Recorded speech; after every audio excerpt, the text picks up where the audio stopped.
ದೇವ್ರಿ, ನಾವೇನು ತಪ್ಪು ಮಾಡಿದ್ದೀವಿ ಅಂತ ನಮಗೆ ಈ ರೀತಿ ಕಷ್ಟ ಕೊಡುತ್ತಿರುವೆ ನೀನು?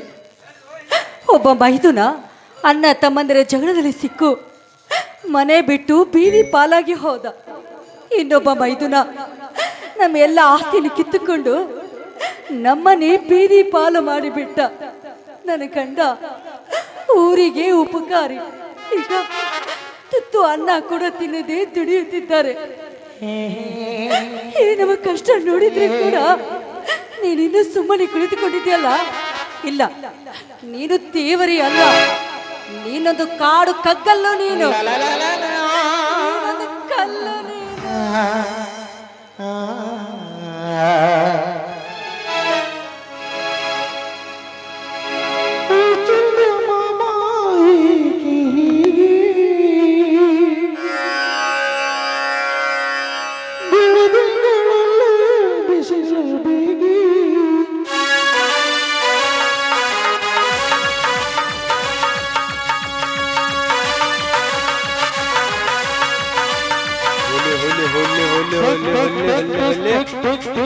ಬರುತ್ತಿದೆ ಕಾಲ, ಬರುತ್ತಿದೆ ಕಾಲ.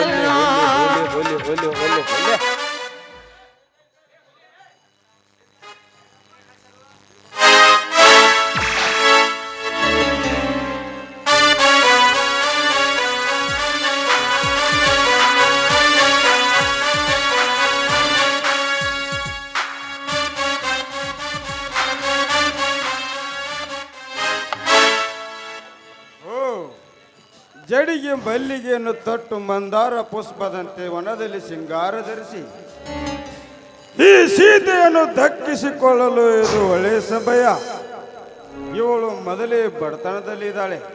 ಇವಳಿಗೆ ಹಣದಾಸವನ್ನು ತೋರಿಸಿ ಇವಳನ್ನು ದಕ್ಕಿಸಿಕೊಂಡು ಬಟ್ ನಂತರ ನೀರಾವರಿ ಯೋಜನೆಗೆ ಹೋರಾಟ ನಡೆಸುತ್ತಿರುವ ಧರ್ಮನನ್ನು ಮರಣ ಹೋಮ ಮಾಡಿದರೆ ಆಯ್ತು.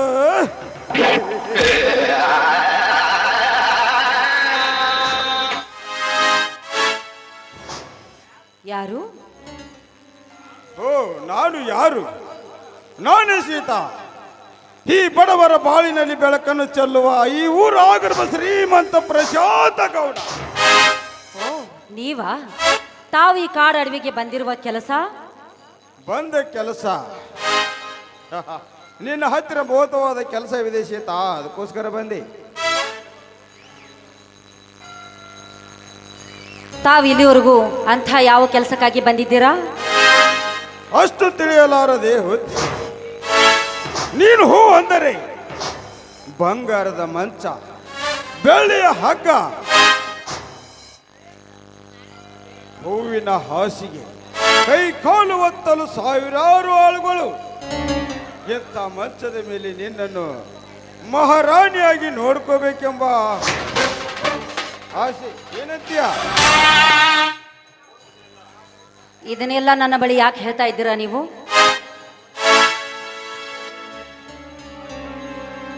ಅಷ್ಟು ತಿಳಿಯಲಾರದೆ ಹುಚ್ಚಿ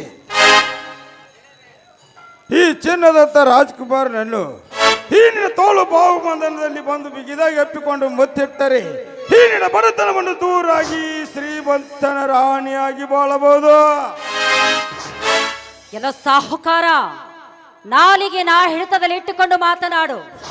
ನಿನಗೆ ಜನ್ಮ ಕೊಡುವುದಕ್ಕೆ ಒಂದು ಹೆಣ್ಣು ಬೇಕು, ತುತ್ತು ಮಾಡಿ ಉಣಿಸುವುದಕ್ಕೆ ಒಂದು ಹೆಣ್ಣು ಬೇಕು, ನಿನ್ನ ಮಡದಿಯಾಗಿ ಬರುವುದಕ್ಕೆ ಒಂದು ಹೆಣ್ಣು ಬೇಕು. ನಿನ್ನ ತಾಯಿ ಕೂಡ ನನ್ನಂತೆ ಒಂದು ಹೆಣ್ಣು, ಅವಳನ್ನ ನಿನ್ನ ಮಂಚಕ್ಕೆ ಕರೆಯೋ.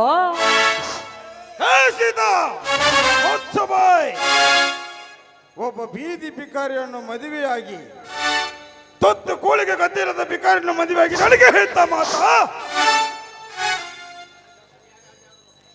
ಇವತ್ತು ಈ ನನ್ನ ಕೆಲಸಕ್ಕೆ ಯಾರೇ ಅಡ್ಡೆ ಆದರೂ ಇವತ್ತು ಈ ನಿನ್ನ ಸೌಂದರ್ಯದ ಅಂದ ಸುಖವನ್ನು ಸವೇದಿ ಬಿಡಲಾರಾಯಿ ಪ್ರಶಾಂತ ಗೌಡ. ಎಲ್ಲೋ ಗೌಡ, ಒಬ್ಬ ಬಡವನ ಮನೆಯಲ್ಲಿ ಒಂದು ತುತ್ತು ಅಂಬಲಿ ಉಂಡರೂ ಕೂಡ ಅದು ಅಮೃತಕ್ಕಿಂತ ಶ್ರೇಷ್ಠವಾಗಿರುತ್ತದೆ. ನಿಮ್ಮಂತ ಶ್ರೀಮಂತರಿಗೆ ಸೆರಗ ಹಾಸೆ ಜೀವನ ನಡೆಸಿದರೆ ಸೂಳೆ ಎಂದು ಕರೆಯುತ್ತದೆ ಈ ಸಮಾಜ.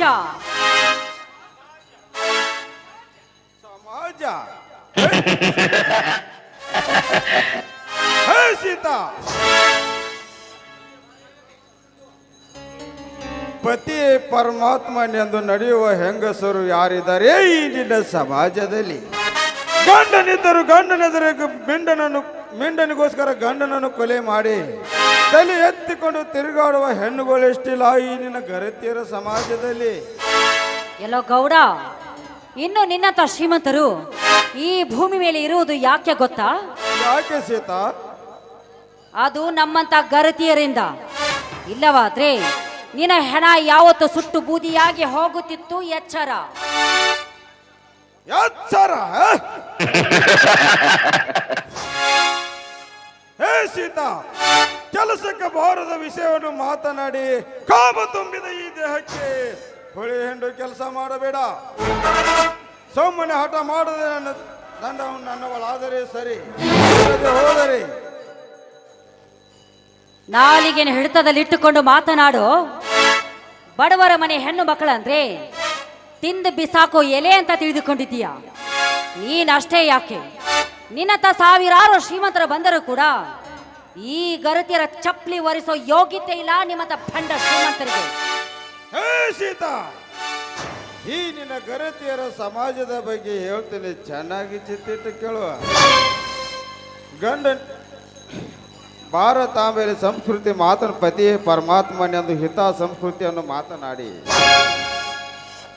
ಗಂಡನಿದ್ದರೂ ತವರ ಮನೆಯಲ್ಲಿ ಮತ್ತೊಬ್ಬನ ಜೊತೆ ಪರಪುರುಷನ ಜೊತೆಯಲ್ಲಿ ಸಂಬಂಧವನ್ನು ಇಟ್ಟುಕೊಂಡು ಮದುವೆ ಆದ ಮೇಲೆ ಅದೇ ಮಿಂಡನನ್ನು ಮನೆಗೆ ಕರೆಕೊಂಡು ಅಣ್ಣ ಎಂದು ನಟನೆ ಮಾಡಿ ಗಂಡನಿಗೆ ನೆತ್ತಿಗಳಿಗೆ ಹಾಕಿ ಮಲಗಿಸಿ ಮಿಂಡನಿಗೆ ಸುಖ ಕೊಟ್ಟು ಕಳಿಸುವ ಹೆಣ್ಣುಗಳು ಎಷ್ಟಿಲ್ಲ ಈ ನಿನ್ನ ಗರತಿಯರ ಸಮಾಜದಲ್ಲಿ. ಅಂದಾಗ ಅಂಥದ್ರಲ್ಲಿ ನೀರೊಬ್ಬಳೊಂದು ಬಾರಲೇ ಬಾ.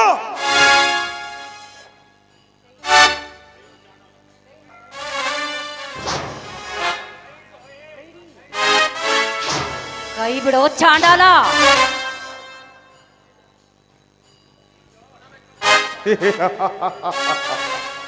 ಬಿಡಬೇಕೆಂದು ಹಿಡಿದಿಲ್ಲ ಸೀತಾ ನಿನ್ನ ಕೈ. ಹಣೆಯಿಂದ ಮುನಿವರೆಗೂ ರಕ್ತದ ಹರಳದಂತೆ ಹರಳುವ ಈ ನಿನ್ನ ಅಂದ ಸುಖವನ್ನು ಸವಿದೆ.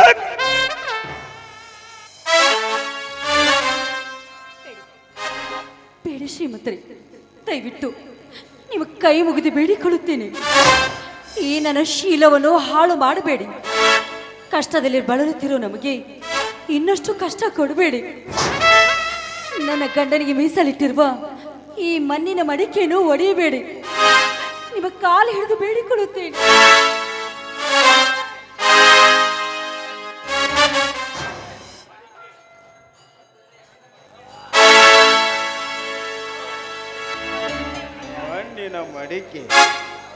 ಮಣ್ಣಿನ ಮಡಿಕೆ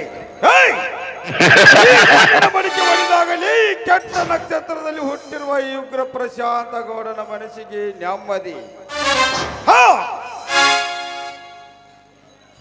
ಇಲ್ಲ ಗೌಡ, ಕೊನೆಯದಾಗಿ ಒಂದು ಮಾತು ಹೇಳುತ್ತೇನೆ ಕೇಳು. ಸೂಳೆಯಾಗಿ 100 ವರ್ಷ ಬಾಳುವುದಕ್ಕಿಂತ ಗರತಿಯಾಗಿ 3 ದಿನ ಬಾಳಿದರೆ ಸಾಕು. ಆದ್ರೆ ಈ ನನ್ನ ದೇಹ ನನ್ನ ಗಂಡನಿಗೆ ಮಾತ್ರ ಮೀಸಲು. ನಾನು ಜೀವಂತವಾಗಿರೋವರೆಗೂ ಈ ನನ್ನ ಶೀಲ ನಿನಗೆ ದಕ್ಕುವುದಿಲ್ಲ. ನಿನ್ನಂತ ದುಷ್ಟರ ಮರ್ದನಕ್ಕಾಗಿ ಆ ದೇವರ ದರಿಗಳಿದು ಖಂಡಿತವಾಗ್ಲೂ ಬಂದೇ ಬರುತ್ತಾನೆ. ನನ್ನ ಪ್ರಾಣ ನನ್ನ ಶೀಲಕ್ಕಿಂತ ದೊಡ್ಡದಲ್ವೋ? ನಾನು ಸಂತೋಷವಾಗಿ ನನ್ನ ಪ್ರಾಣವನ್ನು ಈ ಭೂತಾಯಿ ಮಡಿಲಿಗೆ ಅರ್ಪಿಸುತ್ತೇನೆ.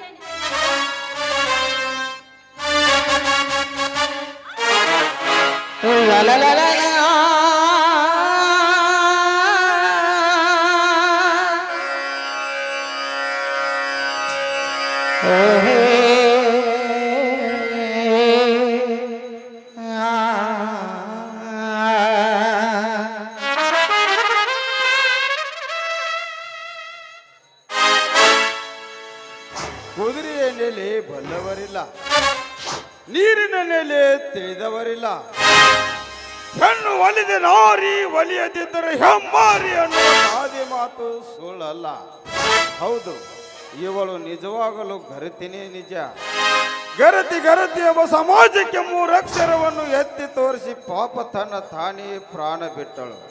ಇವತ್ತು ನಾನು ಈ ಮುರುಗನಂತೆ ನಟನೆ ಮಾಡಿದೆ. ಒಂದು ಹೆಣ್ಣಿನ ಜನ್ಮಕ್ಕೆ ಕಾರಣನಾದೆ. ತಪ್ಪು ನಾನು ಇನ್ನು ಹೆಚ್ಚು ಸಮಯ ಇಲ್ಲೇ ನಿಂತರೆ ಈ ಕೊಲೆ ಆಪಾದನೆ ನನ್ನ ಮೇಲೆ ಬರುತ್ತದೆ. ನಾಳಿನ ಜಾಗ ಖಾಲಿ ಮಾಡಲೇಬೇಕು.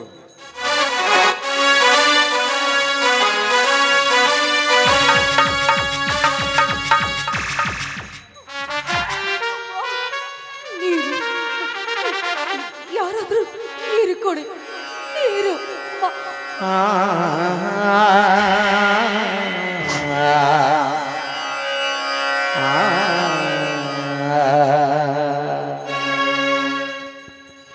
ಅಯ್ಯೋ, ಇಲ್ಲಿ ಯಾರೋ ಹೆಣ್ಣು ಮಗಳು ನರುತ್ತಾದ, ಯಾರೊಂದು ನೋಡಿದರೆ ಆಯ್ತು.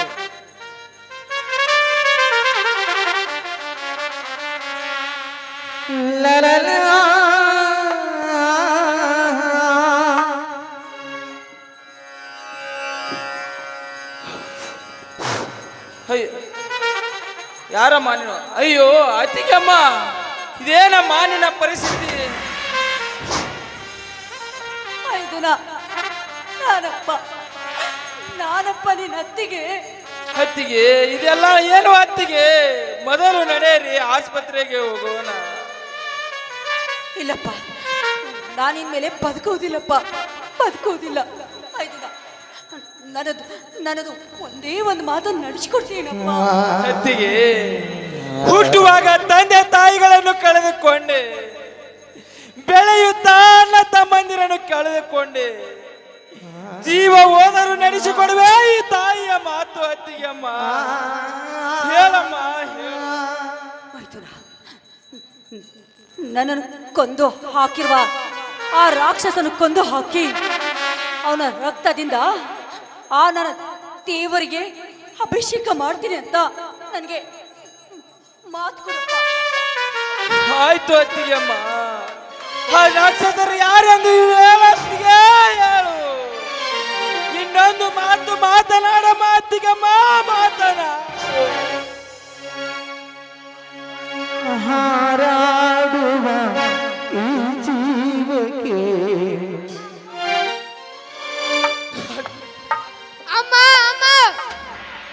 ಬಾರಪ್ಪ ಕುಮಾರ, ನೋಡಮ್ಮ ಅತ್ತಿಗೆಮ್ಮ, ಈ ನಮ್ಮ ಪುಟ್ಟ ಕುಮಾರ ಬಂದಿದ್ದಾನೆ, ಮಾತನಾಡಮ್ಮ, ಮಾತನ. ಏನಾಗಿದೆ ನನ್ನ ಅಮ್ಮನಿಗೆ? ಚಿಕ್ಕಪ್ಪ ಕೊಂದು ಬಿಟ್ಟಿಯಾ ನನ್ನ ತಾಯಿಯನ್ನು? ಈಗಲೇ ಹೋಗಿ ಪೊಲೀಸರಿಗೆ ವಿಷಯ ತಿಳಿಸುತ್ತೇನೆ. ನೋಡಮ್ಮ, ಈ ನಮ್ಮ ಪುಟ್ಟ ಕುಮಾರ ನಿನ್ನನ್ನು ಕೊಲೆ ಮಾಡಿರುವ ಅನ್ನೋದು ತಪ್ಪು ತಿಳಿದುಕೊಂಡಿರುವೆನಮ್ಮ. ಕುಮಾರ, ಈ ಕೊಲೆ ನಾನು ಮಾಡಿಲ್ಲಪ್ಪ, ನಿಲ್ಲಪ್ಪ, ನಿಲ್ಲು.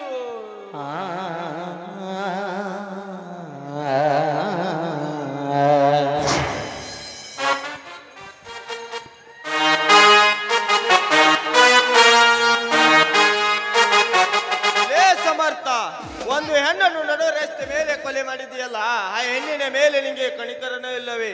ಪಿಸಿ, ಇವನನ್ನು ಅರೆಸ್ಟ್ ಮಾಡು. ಸಾಹೇಬ್ರೇ, ಈ ಕೊಲೆಯನ್ನು ನಾನು ಮಾಡಿಲ್ಲ ಸಾಹೇಬ್ರೇ. ಯಾರೋ ಮಾಡಿ ಹೋಗಿದ ಕೊಲೆ ನನ್ನ ಮೇಲೆ ಅಪವಾದನೆ ಬಂದಿತ್ತು ಸಾಹೇಬ್ರೇ, ನನ್ನ ಮೇಲೆ ಅಪವಾದನೆ ಬಂದಿತ್ತು. ನೋಡಿ ಸಾಹೇಬರೇ, ನನ್ನ ತಾಯಿಯನ್ನು ಕೊಲೆ ಮಾಡಿದ ಈ ಪಾಪಿ ಸುಳ್ಳು ಹೇಳುತ್ತಿದ್ದಾನೆ. ನಾನೇ ನನ್ನ ಕಣ್ಣಾರ್ಲೆ ನೋಡಿದ್ದೇನೆ, ಇವನೇ ಕೊಲೆ ಮಾಡಿದ್ದು. ನೋಡಮ್ಮ, ಈ ನಮ್ಮ ಪುಟ್ಟ ಕುಮಾರ ನಾನು ಕೊಲೆ ಮಾಡಿರೋ ಅನ್ನೋದು ತಪ್ಪು ತಿಳಿದುಕೊಂಡ್ರುವೇನಮ್ಮ. ಎದ್ದೇಳು ಅಮ್ಮ, ಎದ್ದೇಳು. ಸಮರ್ಥ, ನೀ ಮುಂದೆ ಮಾತನೆತ್ತದೆ ಸ್ಟೇಷನ್ಗೆ ನಡೀಲಿಲ್ಲ ಅಂದರೆ ನಾವು ಅರೆಸ್ಟ್ ಮಾಡಿ ಕರ್ಕೊಂಡು ಹೋಗುತ್ತೇವೆ. ಪಿಸಿ, ಇವನನ್ನು ಅರೆಸ್ಟ್ ಮಾಡಿ. ಲಗತೈತಿ ದೈವ ಅಲ್ಲಿ ಅಳತೈತಿ. ಅಮ್ಮ, ತಮ್ಮ ಕುಮಾರ, ನೀನು ನನ್ನನ್ನು ಕೊಲೆಗಾರನನ್ನು ತಪ್ಪು ತಿಳಿದುಕೊಂಡ್ರೆ ಕುಮಾರ, ತಪ್ಪು ತಿಳಿದುಕೊಂಡ್ರೆ. ಸಾಹೇಬ್ರೇ, ಈ ಕೊಲೆ ನಾನು ಮಾಡಿಲ್ಲ ಸಾಹೇಬ್ರೇ, ನಾನು ಮಾಡಿಲ್ಲ.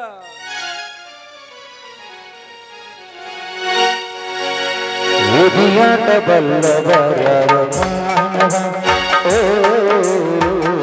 ವಿಧಿಯಾಗಬಲ್ಲವರ್ಯಾರು ಮಾನವ